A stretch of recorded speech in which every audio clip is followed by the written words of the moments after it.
Bueno, pues esto es un poco el título que había pensado, que es una reducción del que había planteado inicialmente, porque si no se me iba precisamente demasiado de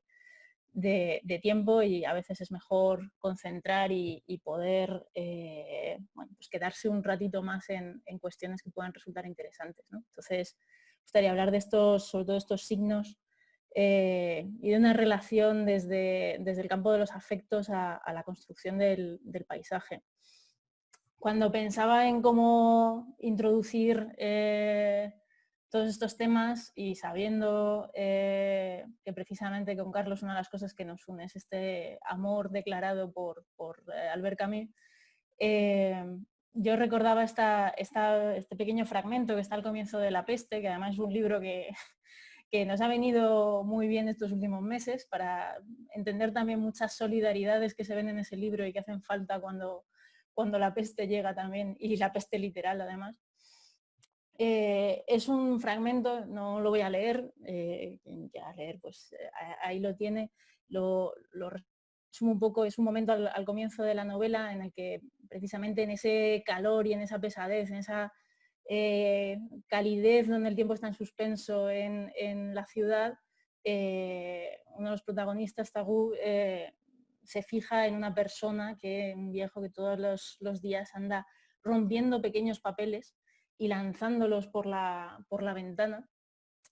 admirando pues, precisamente esa especie de micropaisaje momentáneo, mágico, aparentemente sin sentido, y que además culmina con que si consigue que en los gatos que se ponen bajo su ventana precisamente ante esos papelillos, si consigue escupir sobre ellos y darles, entonces ya surge una risa aún más absurda y sin sentido, pero al mismo tiempo con un enorme sentido de una especie de alegría necesaria en esa situación. Yo es un texto que siempre he relacionado con otro pequeño fragmento que tiene Albert Camus, que es maravilloso, que está en sus obras completas, porque nunca lo publicó, que es un prólogo a una antología de la insignificancia, ¿no? Que ya simplemente ese título me parece algo maravilloso, ¿no? Y en ese pequeño texto, que son solamente 2-3 páginas, él decía que lo que quería con esa antología de la insignificancia era coleccionar escrupulosamente los casos de insignificancia para aproximarme a esa significación más general por la cual quizás sea interesante agitarse y emplear mi vida, ¿no? O sea, encontrar, me voy acercando, como os podéis imaginar, esa idea de los signos, encontrar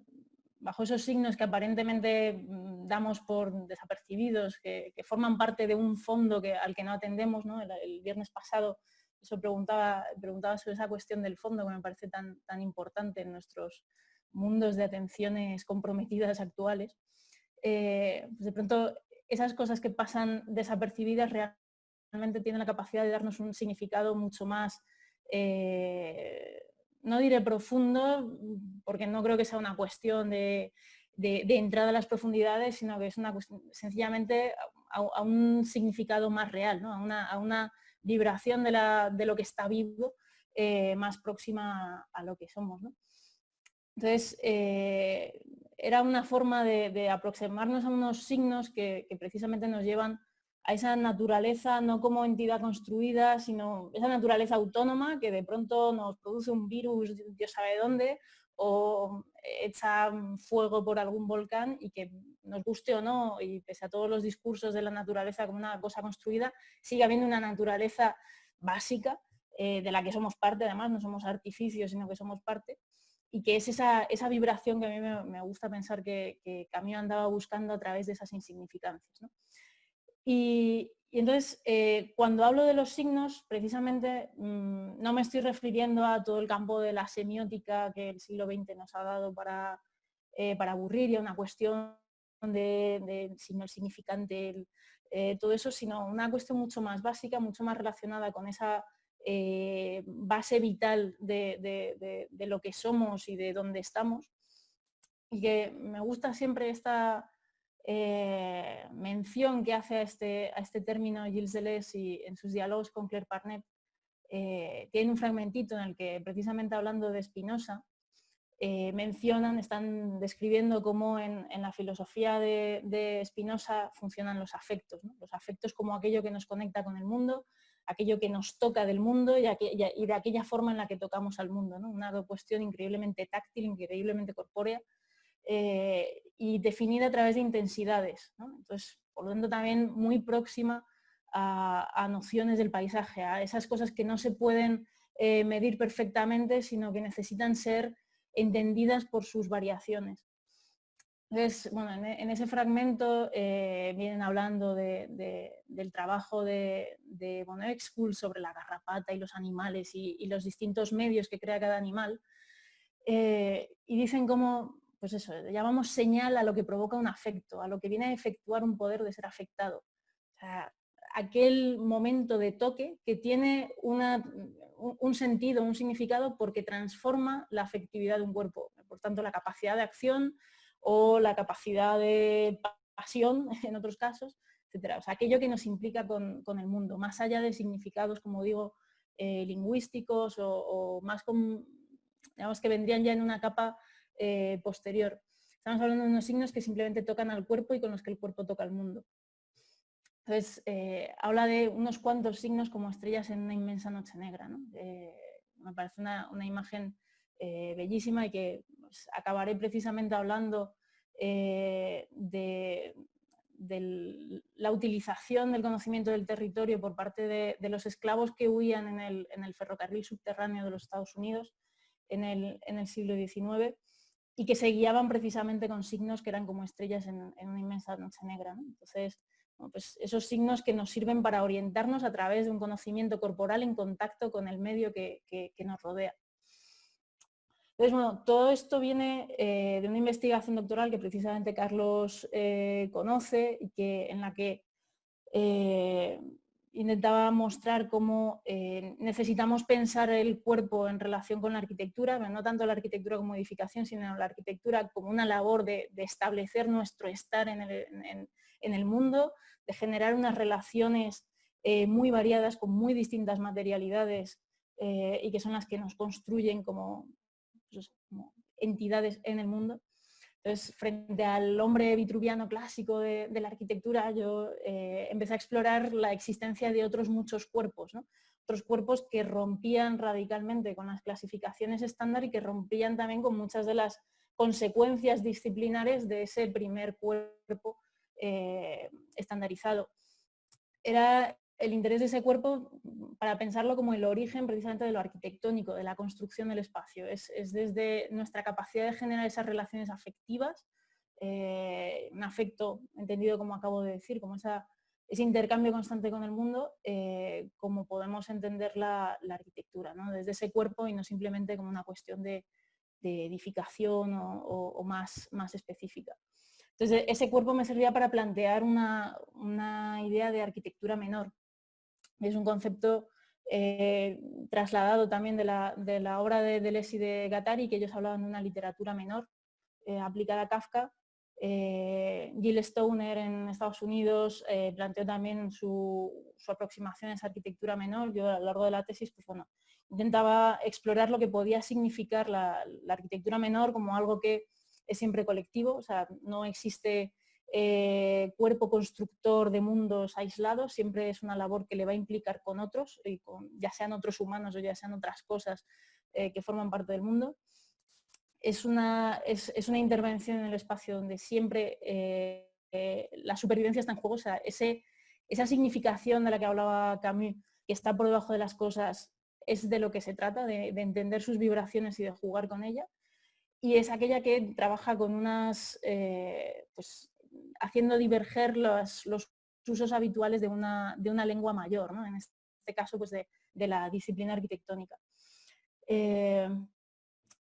Lo estudiaba a lo largo de una serie de casos, precisamente como conflicto, entender el conflicto entre una forma, pues en París del 17 estudiaba cómo el poder generaba unas formas de encierro y cómo frente a esas formas de encierro surgen unas formas de construcción de espacios colectivos, como son las cortes de los milagros, específicas, ¿no? Con unas determinadas formas. Sobre todo para no dejar esa arquitectura menor como simple resistencia, sino entender que es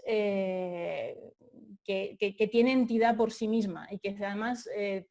tanto la forma del poder como la forma de esa rebelión que eran las Cortes de los Milagros, por ejemplo,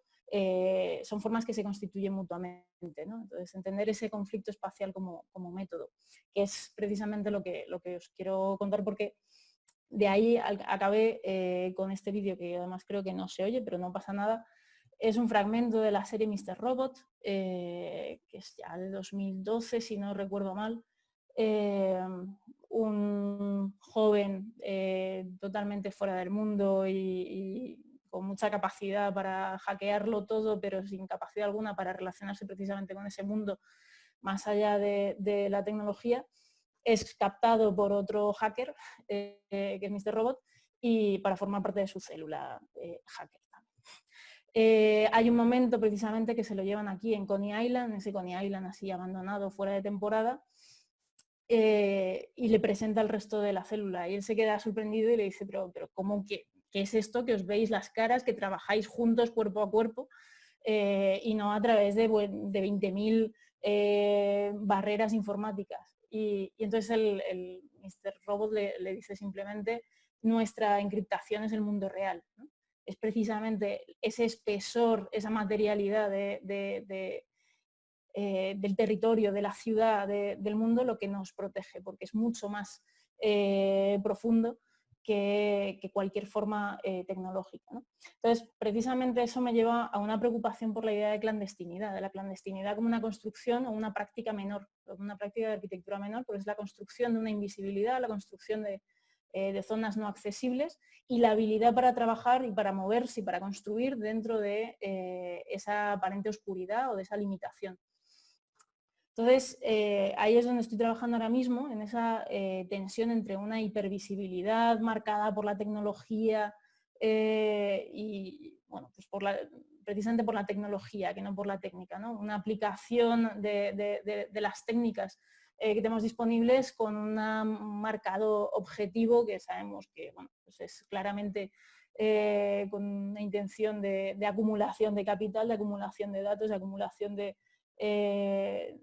hoy en día ya directamente de experiencias y de expropiación de todas esas cosas del resto, ¿no? Frente a esa hipervisibilidad, el pensar cómo funcionan los signos en la clandestinidad, ¿no?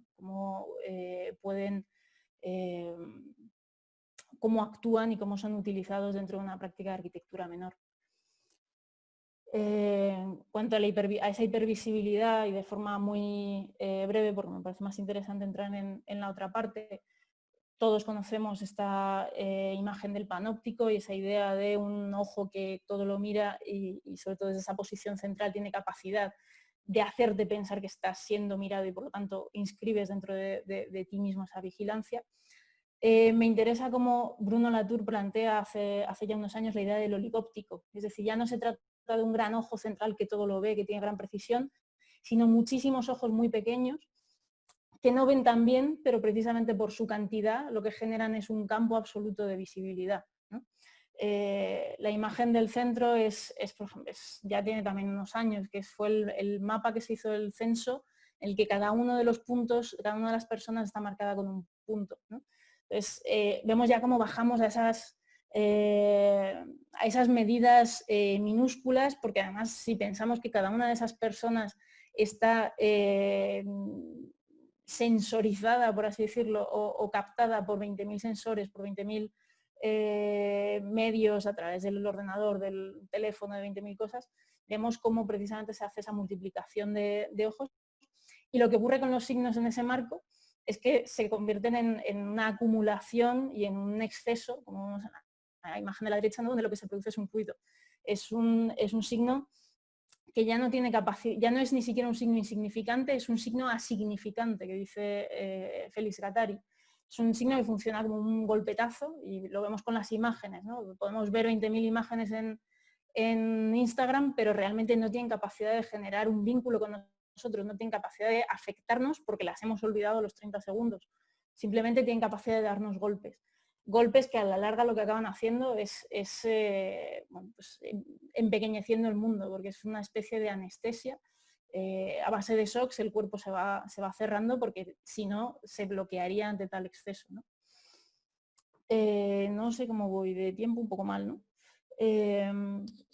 Bueno, os cuento esto súper rápido. Estas son imágenes para ver precisamente esa idea de cómo esos signos van encerrando cada vez más al cuerpo, ese cuerpo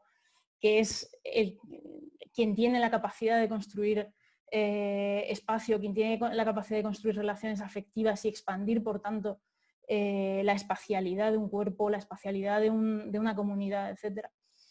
Pues vemos cómo se va encerrando a base de golpes, ¿no? Entonces,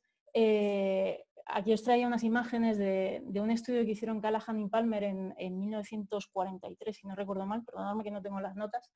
en la que lo que hacían era estudiar los distintos movimientos que hace el cuerpo humano al hacer las actividades más básicas del día a día, ¿no? Pues, ducharse, vestirse, lavarse los dientes, cocinar. Y entonces, para ver el espacio mínimo necesario que realmente hacía falta, ¿no? Bueno, entender como esa especie de capsulita en la que se metía, y acaban generando estas extrañas figuras que a mí la verdad es que siempre me han, vamos, desde que descubrí ese estudio es una figura que me persigue, porque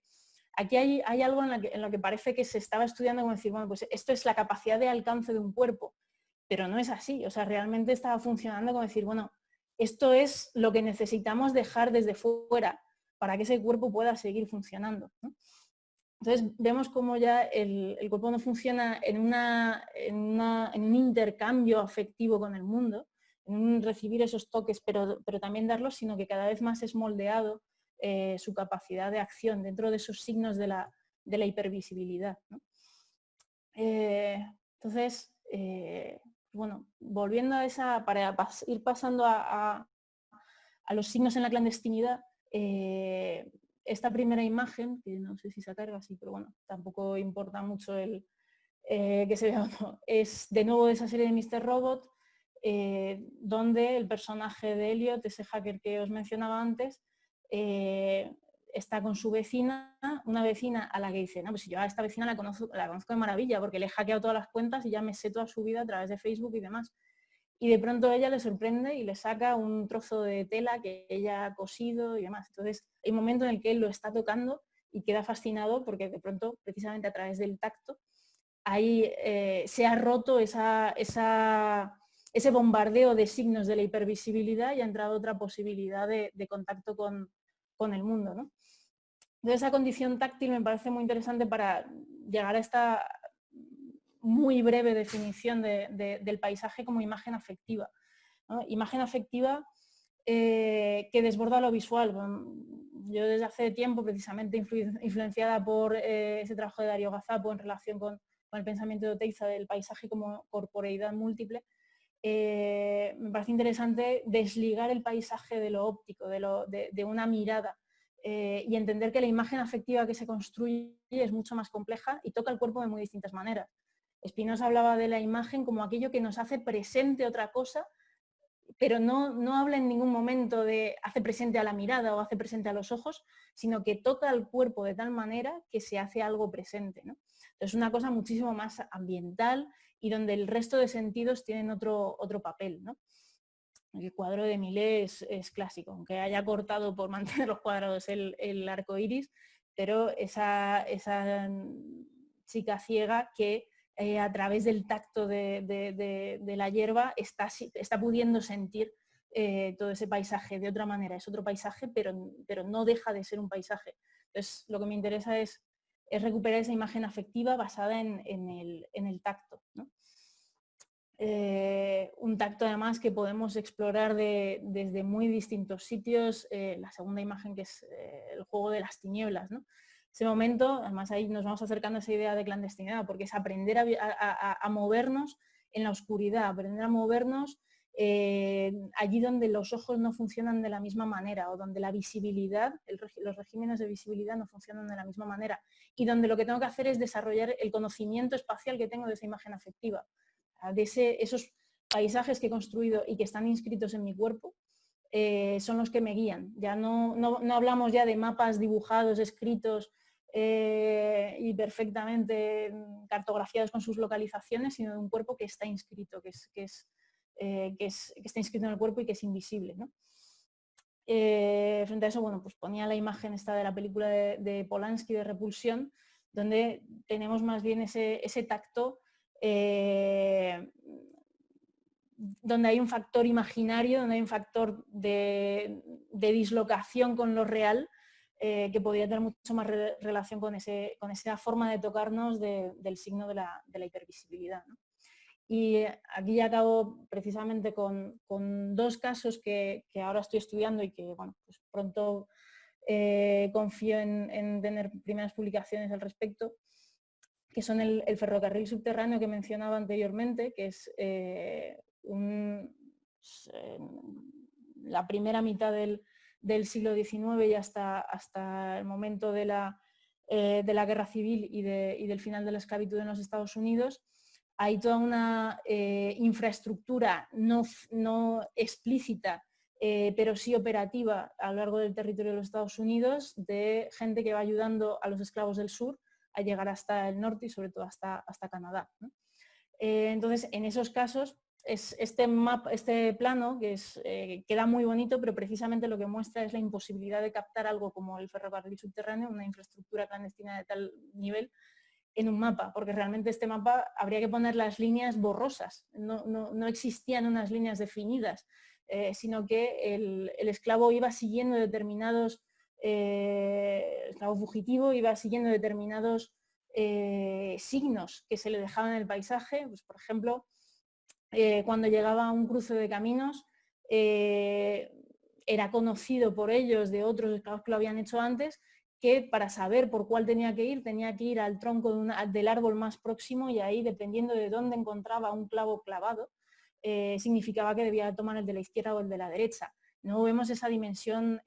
táctil, ¿no? Donde la visibilidad empieza a perder valor en favor de un conocimiento del territorio y de todos los movimientos, los sonidos también de ese campo, mucho más importante. Este es un campo, pero precisamente lo que me interesa también de la idea misma de paisaje es que el paisaje no nos obliga siempre a pensar en una cuestión territorial y amplia, sino lo que nos obliga es a pensar siempre de una forma transescalar, donde tenemos la dimensión del cuerpo y donde tenemos la dimensión mucho más amplia, ¿no? Entonces, el otro caso que estoy analizando es el del espionaje de la Stasi en la Alemania previa a la caída del muro, donde, bueno, pues, como decía Guy Debord, hay una cierta clandestinidad de la vida privada que es imposible de capturar, ¿no? Hay algo que siempre se escapa, lo vemos en la maravillosa película de La vida de los otros, donde ese hombre que está intentando entender qué demonios está pasando en esa casa y qué demonios está pasando entre esas personas y entre todo su círculo, por mucho mapa que haga, por mucho dato que tenga, siempre hay algo que se escapa, ¿no? Pasa lo mismo en las fotografías, como esta de la izquierda de Simon Menner, que es un artista alemán que ha recuperado las Polaroids que hacía la Stasi cuando entraba en la casa de la gente a la que iba a investigar. Entonces hacía unas fotografías para precisamente que se quedase la imagen, es decir, no movamos nada que no tengamos que haber movido y vamos a quedarnos con registros muy precisos de lo que hay. Y son una serie de fotografías maravillosas porque hay, pues, filas de zapatos, juguetes infantiles, camas deshechas, etc., ¿no? Pues bueno, es esta imagen afectiva o este paisaje como imagen afectiva que va desde el cuerpo hasta lo más grande que pueda ser precisamente el alcance de ese cuerpo en contacto con el mundo, esa extensión que es capaz de tener, la que quería compartir con vosotros ahora, precisamente porque me parece que tiene una capacidad también de reivindicar un conocimiento arquitectónico que cada vez vemos más puesto en cuestión, porque si simplemente lo dedicamos a cosas que el diseño está operativizando de forma mucho más precisa y operativa para ciertos fines, de pronto vemos que hay un conocimiento arquitectónico muy básico desde el cuerpo que se va perdiendo. Entonces creo que en este campo de la clandestinidad hay una posibilidad, y el entender cómo funcionan los distintos signos en la construcción de ese paisaje pues, bueno, me parece un campo interesante que quería compartir con vosotros. Y perdonad porque creo que me he alargado demasiado. Esto es todo.